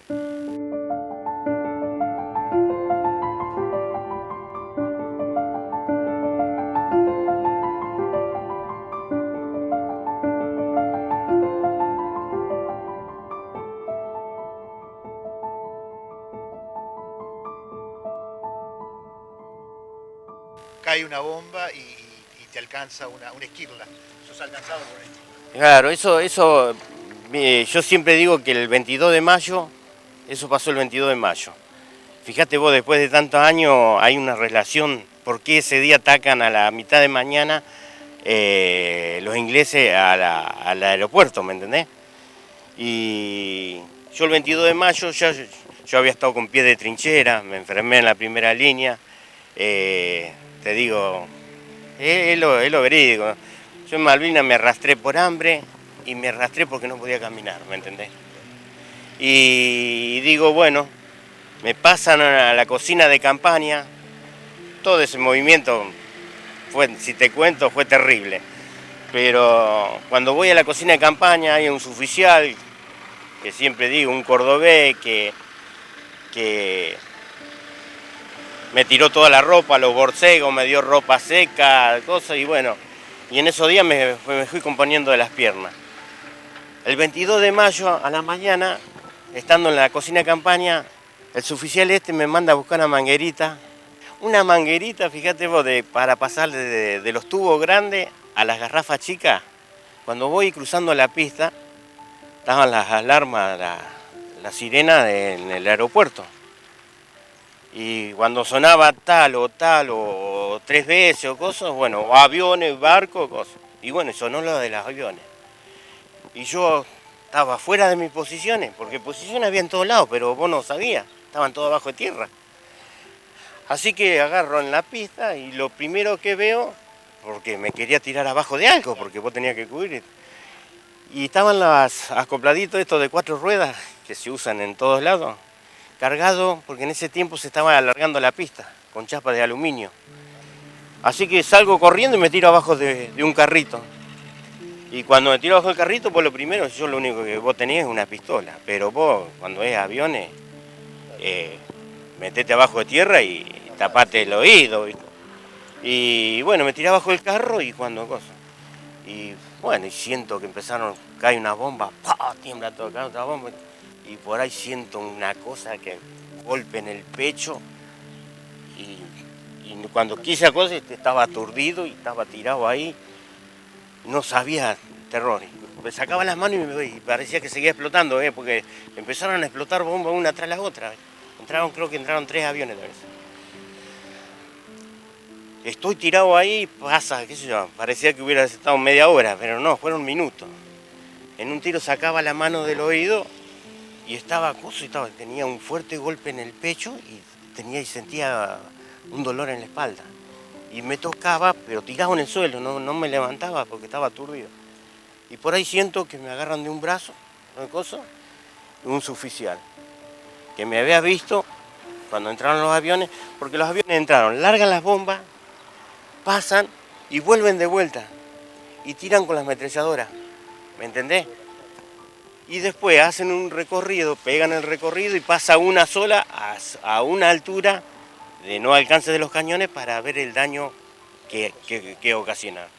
Bueno, así que fueron minutos y me saca este suboficial y me dice, soldado, ¿estás bien? Yo me dolía el pecho. Y entonces agarra, cuando me abre así, tenía todo esto quemado. Resulta que la onda expansiva de la bomba, se ve que me movió con carro, me levantó. Y te digo, eran 10 metros me cayó una bomba. Si vos le explicás, che, ¿cómo? Me tapó en tierra, de piedra, me salvó el carro, que al carro no lo cambió de posición, no lo levantó por el peso que tenía, pero lo movió, ¿me entendés? Y yo como estaba bajo el carro, golpeé contra el carro, ¿me entendés? Y me dejó tirado ahí. Tapado en tierra y cosas. Vos vieras el pozo que había, donde caía una bomba, se abría un pozo de 10 metros para abajo y 20 Bueno, una cosa, una casa abierta de 120 metros cuadrados, ¿me entendés? Y bueno, saca el suboficial, cuando me empieza a hacer así, resulta que los fierros calientes que había largado la bomba, que habían caído, se me habían pegado en la ropa y me había agujereado toda la ropa, como si me hubieran pegado un tiro. Tenía toda, hasta la última ropa quemada, pero yo no sentía, yo no sé si fue el miedo, el gozo de pasar ese momento, no sentía nada. Yo lo único que sentía, claro. Y entonces dice, no tiene otra cosa, nada. Y por ahí empecé a sentir como un ardor en la pierna. Cuando le digo acá, cuando me miro así no tenía nada. Cuando me bajo el pantalón, que teníamos ese pantalón con el cuerito de oveja, digo yo, estaba todo con sangre.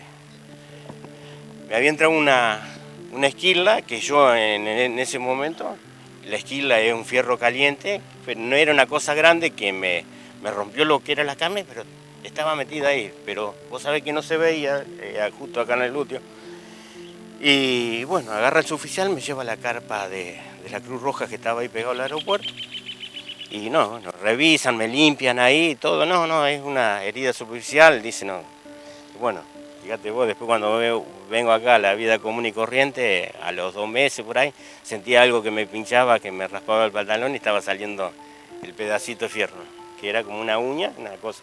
El cuerpo lo había rechazado. Y bueno, yo digo, ahí fue volver a nacer.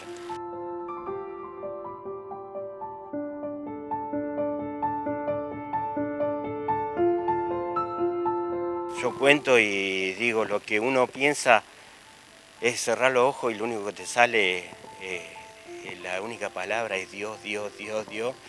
Yo cuando escucho hablar de un combatiente siento un respeto porque digo, yo la pasé, ¿me entendés? Y te digo, y por eso hay cosas que me chocan cuando digo, por ahí a lo mejor hay gente que no se va a meter nunca en el dolor, en el sufrimiento que haya pasado. Che, por ahí te dice, che, tenés que volver, vos volverías a Malvinas. Y yo siempre me acuerdo, sí, volvería a Malvinas. Pero, escúchame, yo volvería hoy, pues sí, te digo, tengo conocimiento y cosas, ¿me entendés? A decir, tenés que pasarla o cosas, pero te digo, hay que pasarla. Y bueno, yo creo que nosotros lo que tenemos que reivindicar, aquellos que no pudieron volver, ¿me entendés? Tenían un sueño, tenían la familia, y te digo, y lo triste de todo esto, que la mayoría no estaban preparados, ¿me entendés? Pero yo no creo que se borren los 40 años, tenemos que reivindicar que las Malvinas son nuestras, la juventud tiene que saber realmente lo que pasó en Malvinas, de contarle de qué forma pasó, quiénes fueron los que se equivocaron, quién no. Yo a veces cuando volvimos de Malvinas, cuando volvimos al regimiento, y nos castigaban como si éramos culpables que habíamos perdido la guerra, ¿me entendés? Y bueno, después vinimos a la vida particular y bueno, gracias a Dios Estoy en un pueblo chico y ustedes ven, desde el primer día me tuvieron presente, no me hicieron sentir un culpable de algo y siempre van dándome fuerza y bueno, y gente como ustedes para que le llegue a la juventud y a todo, así que les agradezco.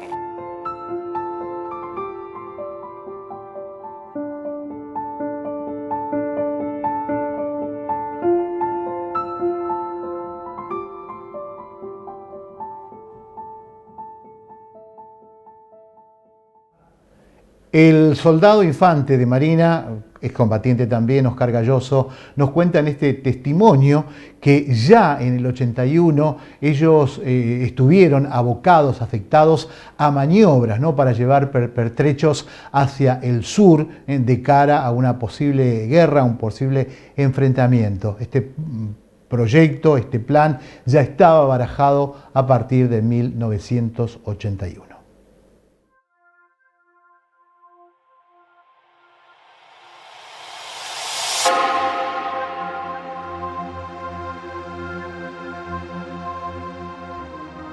Bueno, mi participación como soldado, porque yo fui soldado, estaba haciendo el servicio militar obligatorio en ese tiempo, comenzó en agosto del 81, el 4 de agosto, para ser más preciso. Bueno, yo les quería comentar que desde agosto hasta fin de año, los últimos días de 81, yo como infante de Marina y un grupo de compañeros participamos de 3 navegaciones que se hicieron hacia el sur. En un buque que fue el que se utilizó finalmente para hacer la recuperación de la isla. En estos casos llevábamos municiones, armamento, vehículos, y los llevamos a Tierra del Fuego, para ser más preciso el batallón 5 de Infantería Marina. Y bueno, a todo esto desconocíamos cuál era la finalidad de llevar todos estos movimientos, ¿no? Y en un último movimiento que hicimos, antes de fin de año, se hizo una práctica de desembarco en Isla de los Estados. También llamativo, pero bueno, como te repito, no sabíamos a qué se debía. Considerábamos que era algo normal que se hacía. Pero bueno, a todo esto llega después marzo, y el 27, 28 salimos a navegar nuevamente. ¿Y cuál fue el destino final? Malvinas. Que también ignorábamos dónde estábamos, hacia dónde nos dirigíamos. Pero ya en este caso veníamos con más flota de apoyo, había más buques y creo que había un submarino también. En Malvinas desembarcamos el día 2. Llegamos a las proximidades, donde ya podíamos ver a la isla, el día 1, en horas de la tarde. En horas de la noche, ya entrada la noche, ahí recién nos enteramos dónde estábamos y cuál era el objetivo del día siguiente. ¿Estuvieron ahí junto a Giaquino? Exactamente, Giaquino era el que estaba encargado del movimiento. ¿Ahí hubo enfrentamientos? Bueno, ellos, la cantidad de personal que tenían no era mucha cantidad, habría unos 100 hombres, pero estaban sabiendo que nosotros estábamos en la zona y de qué se trataba el movimiento que se realizaba. Entonces, ¿qué pasó? Con el armamento que ellos tenían, se defendieron, trataron de impedir el desembarco. Y ahí es donde fallece, ¿no? No en ese preciso momento. En ese preciso momento se desembarca en la zona del aeropuerto y se comienza el movimiento terrestre hasta llegar a la ciudad. Y en la ciudad fue donde cuando se intenta que se entregue el que estaba a cargo en ese momento de los ingleses de la ciudad, ahí se produce un enfrentamiento más y del lado de adentro de la casa lo abaten a Giaquino. Oscar, ¿cuáles fueron tus posiciones? ¿Dónde estuviste ubicado ahí? Bueno, nosotros nos ocupamos del desembarco. El desembarco del ocupamiento, después tuvimos unos días ahí hasta que empezó a llegar tropa de ejército, fuerza aérea, llegaron aviones, ya los Pucará, me acuerdo, fueron los primeros que llegaron.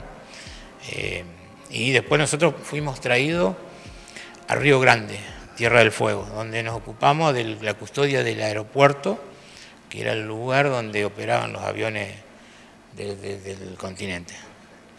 O sea que fuiste uno de los primeros en desembarcar en el conflicto ahí. Sí.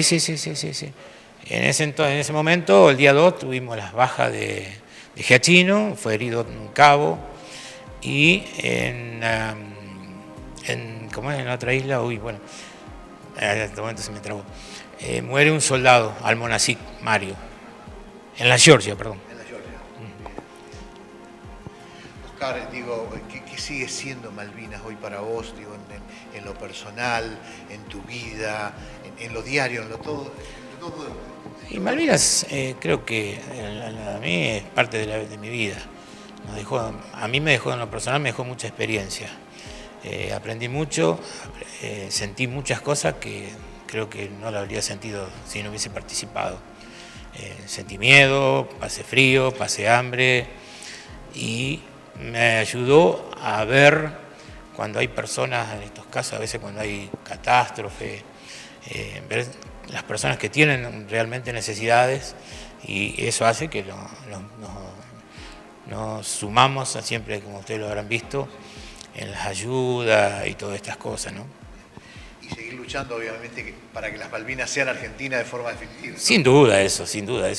Siempre vamos a levantar la bandera y vamos a reclamar por la vía diplomática, ¿sí? Porque no creo que no tiene sentido ir a una lucha armada. Eso no se va a renunciar nunca de esto, ¿no? Y pensar en aquellos que dejaron, los compañeros que dejaron la vida ahí, ¿no? Tal cual, muchos de ellos, y muchos posteriormente de la posguerra, tanto por el abandono que se nos generó el gobierno que teníamos de turno.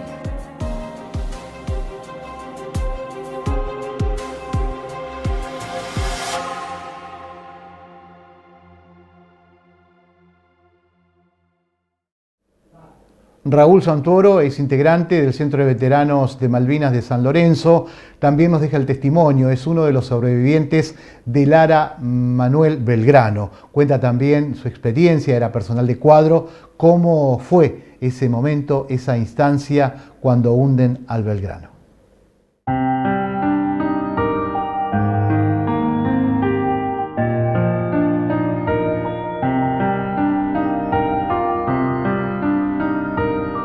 Mira, en el año 82 yo había ingresado en la Armada ya hacía 3 años, y tras un paso por talleres de la base de Puerto Belgrano, me toca embarcar para ir cumpliendo la formación profesional que se pretende de un ingeniero mecánico, como era yo, que entró de fuera del ámbito de la Armada. Y ese año me toca el crucero General Belgrano. Para el 2 de abril, la fecha de la recuperación de Malvinas, el crucero no intervino porque estaba en plenas reparaciones generales, estaba literalmente despanzurrado. Es un plan de mantenimiento que se cumplía religiosamente, cada tantos años se destapaban mecanismos y se hacía una revisión mayor. Así que nosotros vimos zarpar la flota en los últimos días de marzo, no sabíamos qué pasaba y nos quedamos solitos en la base. El 2 de abril nos enteramos, como el resto de la población, de que las Malvinas habían sido recuperadas. Y rápidamente, ante la ausencia del resto de la flota, la gente de los talleres se abocó a nuestro buque, y el 16 de abril zarpamos hacia el sur de las Islas Malvinas. El crucero, junto a 2 destructores, encabezaba lo que se llamaba la Fuerza de Tarea 79.3, que tenía como misión patrullar al sur de las islas, como contención de alguna incursión inglesa que pudiera descolgarse del grueso de la flota inglesa, que estaba ubicada al noreste de las islas, y eventualmente prevenir alguna incursión de Chile. Acá nunca involucro al pueblo, ¿no? Cuando hablo de Chile hablo de la dictadura militar de ese momento, del gobierno que tenía en ese momento. Y particularmente el 1 de mayo se había lanzado una ofensiva. Se pretendía lanzar una ofensiva desde el norte de las islas, donde estaba el grueso de la flota argentina, contra la armada inglesa, que estaba más o menos a distancia de ataque de nuestros propios aviones, y nosotros de la de ellos, ¿no? Curiosamente, para que despeguen los aviones de nuestro portaaviones, que insisto estaba al norte de las islas, acompañado por otros buques que lo protegían, Se necesitan varios factores para que un avión salga de un portaaviones. La velocidad propia del avión, la velocidad del portaaviones en contra del viento, la velocidad del viento y la velocidad de la catapulta. Sin esas 4 cosas que se suman, el avión no sale. Y curiosamente ese día, y más en los mares del sur, no hubo viento. La operación se aborta, el crucero se había estado acercando a la flota, cuando se aborta la orden, porque ya se perdía el factor sorpresa y los aviones no podían despegar, se decide una retirada de la flota un poco más hacia el continente. Y el crucero fue atacado ese 2 de mayo a la tarde, cuando estábamos rumbo general hacia el oeste, alejándonos de la flota inglesa. No representábamos un peligro en ese momento, estábamos fuera de la zona de exclusión que había determinado unilateralmente el gobierno británico del Reino Unido, que había establecido una zona de exclusión de 200 millas alrededor de las islas, diciendo lo que acá se mueva y que no sea inglés, se le tira, ya sea que vuele, flote o camine. Nosotros estábamos fuera de esa zona. Es un hecho muy controvertido, aún hoy en Inglaterra a veces se debate sobre esa decisión de la primer ministro británica, la tristemente célebre para nosotros Margaret Thatcher, que habiendo recibido ya desde hacía varias horas nuestra ubicación, había un submarino británico que nos estaba siguiendo y no había sido detectado por nuestros sistemas de sonares. El crucero no los tenía, los 2 destructores que nos acompañaban sí, pero no lo habían detectado, es un arma muy sigilosa, un submarino. La Thatcher dijo, bueno, húndanlo, como una manera, se interpreta actualmente, de presionar a una salida militar y no darle fin a las tratativas diplomáticas, previendo que el gobierno argentino, como realmente ocurrió, con más de 300 muertos, no podía ir ya a una solución pacífica. No podía haber una salida honorable con más de 300 muertos. Sin embargo, los británicos se habían venido con 120 buques, no venían a hablar de paz, venían a recuperar militarmente la fuerza y darnos un escarmiento, ¿no es cierto?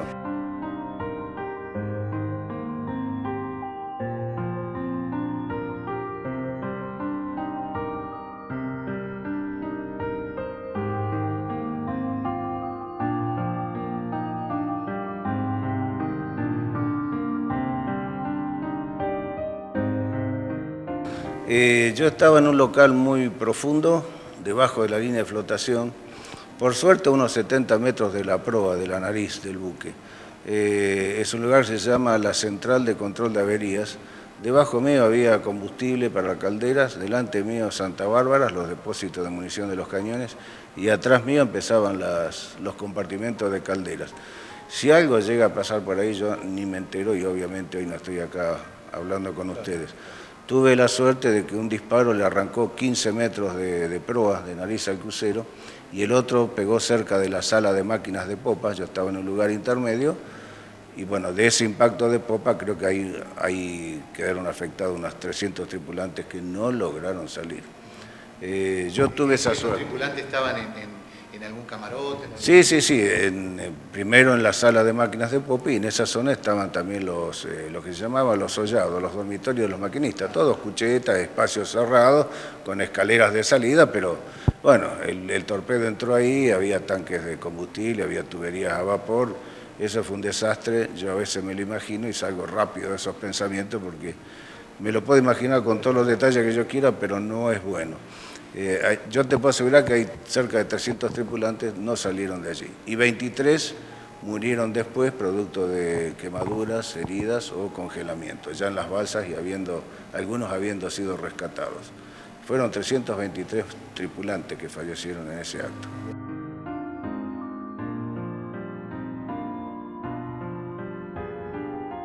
Como estaba de guardia ahí abajo y supuestamente debía recibir información de diferentes estaciones de control de avería, eran 5 puestos que tomaban como responsabilidad una parte del buque para informar e intentar hacer algo sobre fuego, inundación o cualquier cosa que afectara la integridad y la estanqueidad del buque. El problema era que de las 4 estaciones o puestos que debían cubrir la parte baja del buque, ninguno respondía. Era una muy mala situación para mí, y los únicos que me respondían eran los que cubrían de cubierta principal para arriba, que no me sabían dar información porque no podían ver qué ocurría abajo. Y abajo, oscuridad, humo, compartimentos inundados, no se podía hacer nada, yo estuve 15 minutos allí abajo hasta que me vinieron a relevar y realmente no se pudo hacer nada. Quien me relevó, que tuvo la grandeza para bajar, ¿no? Y estábamos a oscuras, está claro que me iluminaba con una linternita propia, salvavidas puesto, esperando que alguien me dijera qué hacer, porque te puedo asegurar que no es agradable estar 15 minutos en silencio con el barco que se inclina al oscuro, escuchando cómo cruje la chapa, en ausencia de ruidos de ventilador y maquinaria, el barco hacía crack, crack, y vos así, yo pensaba, ¿se vendrá un tercer torpedo para rematarnos? Te puedo asegurar que el instinto de supervivencia te pide a los gritos que salgas de ahí adentro. Pero bueno, estaba de guardia y en ese sentido la disciplina militar es muy rígida. Sí. Yo considero... No, hasta excepto que te releven o el peligro ya es inminente. Yo no lo apreciaba como inminente, no sabía qué podía venir, pero aguanté hasta que me relevaron. El comandante dijo alguna vez, acertadamente, después ya del hundimiento, esperábamos lo mejor, pero nos preparábamos para lo peor. Todos los días había simulacro de abandono, de fuego, de esto, del otro, particularmente de abandono. Entonces, cada hombre iba al puesto que tenía asignado, a la balsa, cada uno tenía su jefe, su encargado, yo era jefe de una balsa, cada balsa era para 20 personas, cada hombre tenía que saber llegar por 2 lugares distintos a balsa, pasábamos lista, y se daba alguna clase sobre cómo proceder si hay cosas flotando en el agua y hay que tirarse, qué pasa si hay fuego en el agua, cómo se tira la balsa, cómo se infla la balsa, un montón de qué hay dentro de la balsa, qué elementos hay. Estábamos bien organizados para una emergencia así. La prueba está en que, bueno, pequeños detalles que hubo en el abandono no impidieron que fuera un abandono exitoso y ni hablemos del rescate. Todos los que subieron una balsa y fueron rescatados en las primeras 48 horas nos salvamos. Se salvó 2/3 de la tripulación. Fue uno de los rescates más exitosos después de la Segunda Guerra Mundial. Cuando comparás con el Costa Concordia, donde el primero que se tiró fue el capitán, en nuestro caso el comandante fue el último que se tiró con un suboficial que lo acompañó hasta el último momento y ya el barco ya se daba vuelta casi, te das cuenta que había una organización y una disciplina y una camaradería. O sea, si bien había rangos militares, el conscripto ayudaba al suboficial y el oficial y viceversa. Todo el mundo se daba una mano. O sea, estábamos en desgracia todos. ¿Cómo no vas a ayudar a una balsa, aunque no sea la de él, a un tipo que viene quemado, envuelto en una frazada, como teníamos nosotros en nuestra balsa, en la balsa donde estaba yo?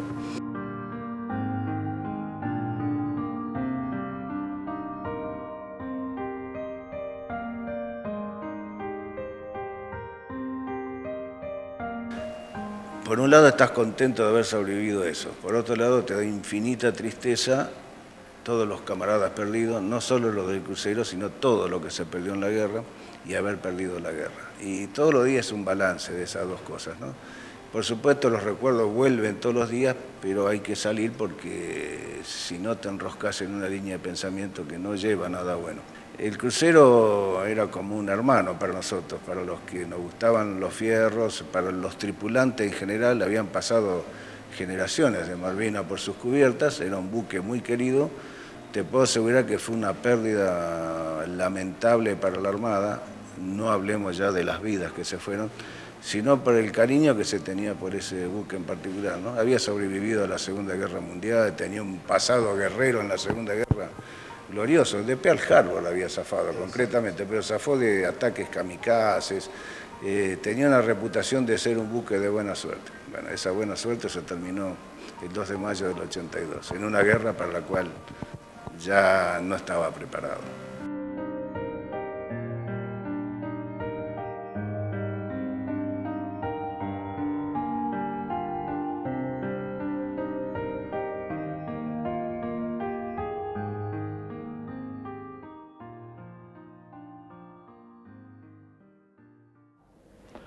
Ernesto Aragón, otro veterano también integrante del Centro de Veteranos de San Lorenzo, nos aporta su testimonio y tiene que ver también con esa defensa que se hizo en Puerto Argentino, donde él con sus compañeros estaban a cargo de la parte antiaérea, es decir, las metrallas antiaéreas. Cuenta ese momento, ¿no? Esos días que estuvieron en combate álgido contra el Reino Unido. Mi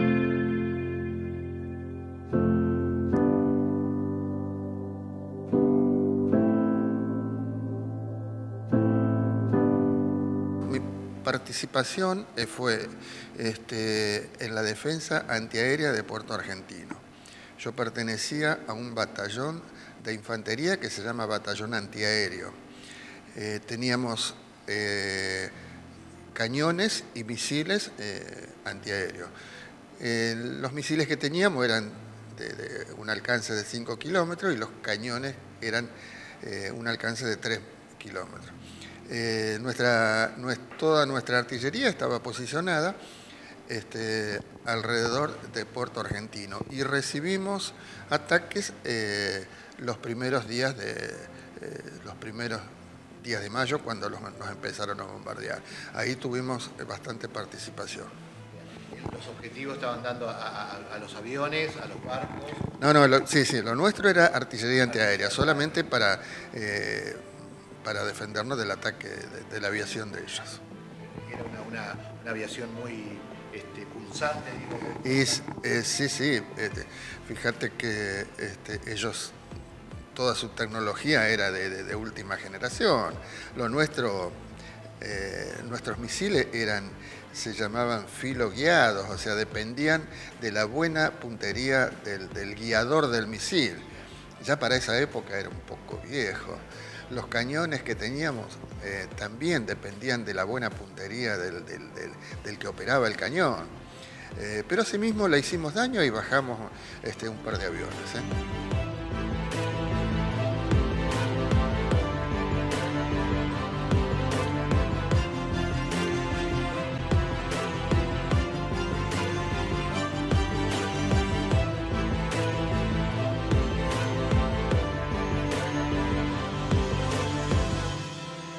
Nosotros llegamos el 7 de abril a Malvinas, con mucha alegría, la verdad que no, con mucha emoción, con mucho orgullo de ir ya cuando nos dijeron que teníamos que ir, nos puso contentos ir a defendernos nuestra tierra, ¿no? Contento como estaba todo el país. Y bueno, fueron desde el 7 de abril hasta el 1 de mayo que comienza la guerra, fueron todos los preparativos como pasó, como fue todo, ¿no? Nosotros instalamos nuestra artillería como nos habían ordenado y bueno, como todo el mundo pensábamos que probablemente se iba a solucionar el conflicto y no, pero nos despertó el primer bombardeo que fue el 1 de mayo a las 5 de la mañana y bueno, ahí comenzó la guerra, una guerra que nosotros nunca habíamos estado. Yo había participado en el conflicto con Chile. Estuve en el medio de la montaña, allá en el límite. Tengo recuerdos feos de esa época porque me tocó pasar un 31 a la noche. ¿Ya? Y bueno, en esa oportunidad, ¿te acordás, Mario, que se soluciona el conflicto? Y creíamos que acá creíamos que iba a pasar más o menos lo mismo, pero bueno, no pasó lo mismo cuando comenzó el bombardeo sobre el aeropuerto, que fue lo primero que bombardearon. Bueno, dijimos acá, está la guerra, ¿no? Después al otro día ya hundieron el crucero Belgrano y ya ahí no había marcha atrás, ¿viste? Ernesto, digo, hoy ya con 40 años, reflexionando, ¿no?, sobre el conflicto, digo, volver tal vez con las armas sea un poco utópico, pero sí con la diplomacia. No, claro, no, nosotros ya, ya no estamos en condiciones de volver con las armas, sí. Estamos permanentemente ejerciendo presión en la medida que podemos para que esto diplomáticamente se pueda recuperar, ¿no? No parece nada fácil por los intereses que tienen los ingleses sobre la zona, ¿no? Pero bueno. ¿Pudiste volver otra vez a Malvinas? No quise. No fue mi deseo volver. Estuve 77 días en Malvinas, de los cuales 7 días fueron prisioneros en el aeropuerto. No, la verdad que no me llamó la atención volver hasta ahora. No creo que tampoco. ¿Cómo fue el trato siendo prisionero? No tuvimos, en mi caso, no tuvimos problemas. Nos llevaron prisioneros al aeropuerto teníamos alrededor guardia de ellos, ingleses, pero no nos trataron mal para nada, no tuvimos problemas con ellos durante los días que estuvimos prisioneros. Presente, digo siempre a aquellos compañeros que quedaron allí, ¿no? No, claro, sí, por supuesto. Todos los homenajes que hacemos, por ejemplo esta que vamos a hacer ahora, la vigilia, es para ellos, el homenaje es para ellos, para los 632 caídos.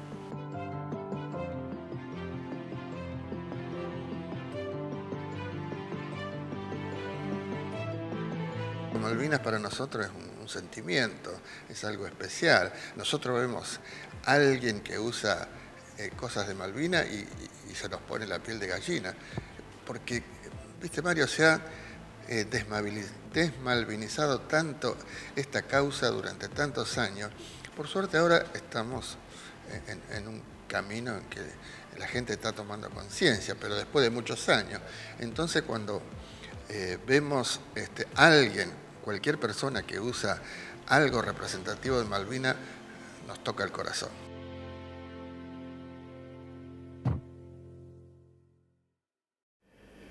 De esta manera llegamos al final, trayendo, si se quiere, el homenaje humilde, sincero, de estos testimonios importantísimos de nuestros soldados, excombatientes de Malvinas, de aquí de nuestra región. De nosotros también nos sumamos a estos 40 años de Malvinas, para que esté siempre presente en nuestro corazón y malvinizando a través de los medios. Esa es la importancia. Así que agradecerles simplemente a los testimonios y nos reencontramos la semana próxima con más Hoy por Hoy. Gracias.